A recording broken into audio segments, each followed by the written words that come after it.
गुजरात के नर्मदा जिले में डेडियापाड़ा के विधायक और भरूच लोकसभा बैठक के इंडिया गठबंधन के प्रत्याशी चैतर वसावा को आवेदन देने से पहले ही रोक दिया गया। नर्मदा जिला के डेडियापाड़ा के विधायक चैतर वसावा ने करोड़ों रुपयों की ग्रांट नकली एजेंसियों को दिए होने के आरोप लगाए हैं। इस मामले जिला कलेक्टर को आवेदन देने के लिए चैतर वसावा समर्थकों के साथ निकले, जिसके चलते यहाँ चुस्त पुलिस बंदोबस्त तैनात कर दिया गया। 2 દિવસ અગાઉ આમ આદમી પાર્ટીના દેડિયાપાડાના ધારાસભ્ય ચૈતર વસાવા તેમજ મનસુખ વસાવા વચ્ચે દેડિયાપાડા તાલુકા પંચાયત કચેરી ખાતે શાબ્દિક ટપાટપી થઈ હતી। ત્યારબાદ નર્મદા જિલ્લાનું રાજકારણ ગરમાયું છે।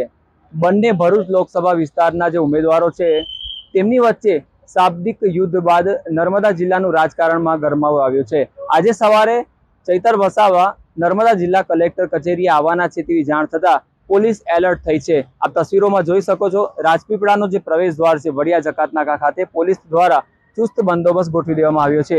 ગામમાં પ્રવેશતા વાહનોને ચેકિંગ કરવામાં આવી રહ્યું છે। નર્મદા જિલ્લાના રાજપીપળા ખાતે આવેલ કલેક્ટર કચેરી ખાતે પણ પોલીસ દ્વારા ચુસ્ત બંદોબસ્ત ગોઠવી દેવામાં આવ્યો છે। જિલ્લાના ઉચ્ચ અધિકારીઓ હાલ અહીંયા ઉપસ્થિત છે અને કાયદો અને વ્યવસ્થા જળવાય તેવી પ્રયાસ કરી રહ્યા છે। ખાસ કરીને મનસુખ વસાવા અને ચૈતર વસાવા વચ્ચે થયેલા શાબ્દિક ટપાટપી બાદ નર્મદા જિલ્લાનું રાજકારણ ગરમાયું છે।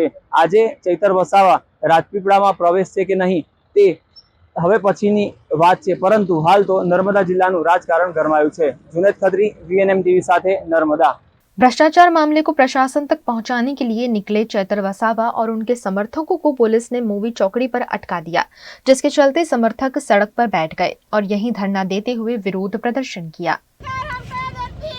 पुलिस को आगे करती है, पुलिस तेरी तानाशाही नहीं चलेगी, नहीं चलेगी, पुलिस तेरी दादागिरी नहीं चलेगी, नहीं चलेगी, पुलिस तेरी दादागिरी नहीं चलेगी, नहीं चलेगी। चैतर भाई तुम आगे बढ़ो, हम तुम्हारे साथ हैं।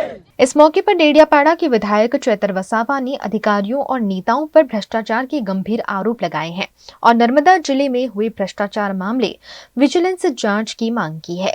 આજે અમે જે નર્મદા જિલ્લાની ગણતરી એસ્પિરેશનલ જિલ્લા તરીકે થાય છે અને અહીંના લોકોની પ્રાથમિક જરૂરિયાતો માટે મૂળભૂત સુવિધાઓ માટે શિક્ષણ, આરોગ્ય અને સામાજિક આર્થિક ઉત્થાન માટે રાજ્ય અને કેન્દ્ર સરકાર દ્વારા અનેક કાર્ય યોજનાઓ આવે છે, કરોડો રૂપિયાના બજેટો આવે છે, પણ અહીંના અધિકારીઓ એજન્સીઓની ઇશારા પર પદાધિકારીઓને વિશ્વાસમાં લીધા વગર કરોડો રૂપિયાના આયોજન બારોબાર કરી નાખે છે અને એના ચૂકવણા કરી નાખે છે। એના વિરોધમાં અમે કલેક્ટર શ્રી નર્મદાને આવેદનપત્ર આપવા માટે જઈ રહ્યા હતા। અમારી સાથે સરપંચશ્રીઓ, તાલુકા જિલ્લા પંચાયતના સદસ્ય અને અનેક પદાધિકારીઓ હતા, છતાંય અમે સવારથી નીકળેલા છે, અમને જવા દેવામાં આવતા નથી। એક આવેદનપત્ર આપવાથી સરકાર આટલી બધી ડરે છે એ અમને સમજાતું નથી। ત્યારે અમને લાગે છે કે આ ભ્રષ્ટાચાર પાછળ મોટા ગજના નેતાઓના હાથ હશે એવું અમને ચોક્કસપણે લાગી રહ્યું છે। તમે જોઈ શકો છો જે નર્મદા જિલ્લામાં ભ્રષ્ટાચાર થયા છે। 2022માં પ્રાયોજના વહીવટદાર અને કાર્યપાલક ઇજનેર દ્વારા કુવા, ચેકડેમ અને ઉદ્વહન સિંચાઈ યોજના માટે 8 કરોડ રૂપિયા એક બોગસ એજન્સીને ચૂકવણા કરી દેવામાં આવ્યા છે। એ એજન્સી પણ બોગસ છે, સરકારનો કોઈ પરિપત્ર પણ નથી, બારોબાર પ્રજાના પૈસા ચૂકવવામાં આવે, એની તપાસ થવી જોઈએ। બીજો મુદ્દો અમારો એવો છે કે ડેડિયાપાડા અને સાગબારા તાલુકાને વિકાસશીલ તાલુકાની જોગવાઈ દર વર્ષે 2-2 કરોડ રૂપિયા મળે છે।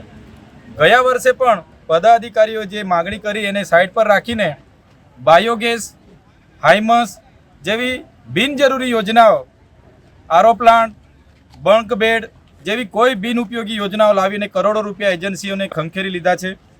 એવી રીતે આ વર્ષે પણ આયોજન અધિકારીએ 4 કરોડનું બારોબાર આયોજન કરી દીધું છે અને આ વર્ષે પણ એવા જ કામો બિનઉપયોગી મંજૂર કર્યા છે, એનો પણ અમે વિરોધ કરીએ છીએ। સાથે વન વિભાગ દ્વારા છેલ્લા 5 વર્ષમાં એક પણ નિવિદા પાડ્યા વગર એમના લાગતા વળગતા કોન્ટ્રાક્ટરોને કરોડો રૂપિયાના બિલો, વાઉચરો ચૂકવી દેવામાં આવે છે, એનો પણ અમે વિરોધ કરીએ છીએ। સાથે મનરેગામાં જે એજન્સી ફિટ કરેલી છે એ એજન્સીએ આ વિસ્તારમાં ડેડિયાપાડા તાલુકામાં પોતાનું ગોડાઉન નથી રાખ્યું કે ડેડિયાપાડા વિસ્તારમાં કોઈ મટીરિયલ નથી રાખ્યું, રોયલ્ટીવાળા બિલો પણ નથી રજૂ કર્યા, છતાં પંચાયતો પર મોટી ટકાવારી લીધી છે, એનો પણ અમે વિરોધ કરીએ છીએ। આવતા સમયમાં જે આદિ આદર્શ ગ્રામમાં છે 18 કરોડનું જે રોડ રસ્તાના કામો અમે બધાએ લડ્યા ત્યારે સરપંચોને 18 કરોડના કામો આપ્યા અને બીજા 50 કરોડનું બારોબાર આયોજન કરી લીધું છે.